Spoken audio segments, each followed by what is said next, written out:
In today's video, I'm going to teach you how to create Smartsheet groups.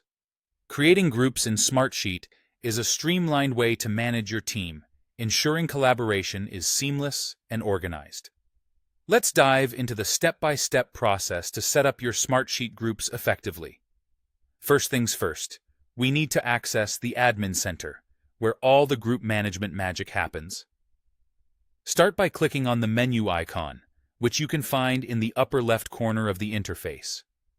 Once the menu expands, you'll need to navigate to the Users and Groups section. From there, head over to Group Management.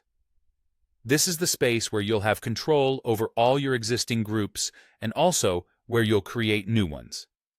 With the Admin Center open, let's move on to creating a new group. To do this, simply click on Create Group, which is conveniently located at the top left part of the page. This action sets the stage for naming your new group and defining its purpose or function within your organization. Now, when it comes to defining your group details, you want to be clear and precise. Enter a descriptive and unique group name that resonates with the members you'll be adding, ensuring everyone knows the group's purpose. There's also an optional field for a description. Use this to offer more context or elaborate on the group's objectives if you feel it will aid in understanding and productivity later on. The next critical task is adding members to your group. You have a couple of ways to go about this.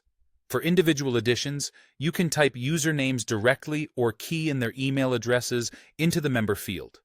However, if you're dealing with a large team, Smartsheet has you covered with a bulk add feature.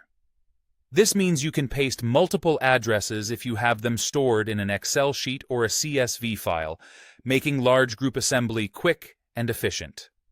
Once you've filled out all the necessary fields and added your group members, it's time to make it official by clicking Create. This finalizes your group setup. Immediately, the group will appear in your contacts list and you'll automatically be added as a member. This ensures everything is set up correctly, and your role as a group admin is established from the get-go. That's it! You now have a fully operational group in Smartsheet, ready to streamline communication and collaboration among your team members. Remember, effective group management is a key factor in driving productivity and clear communication across any team. Thanks for watching, and I hope you found this tutorial helpful as you navigate Smartsheet's powerful group management features. Happy collaborating!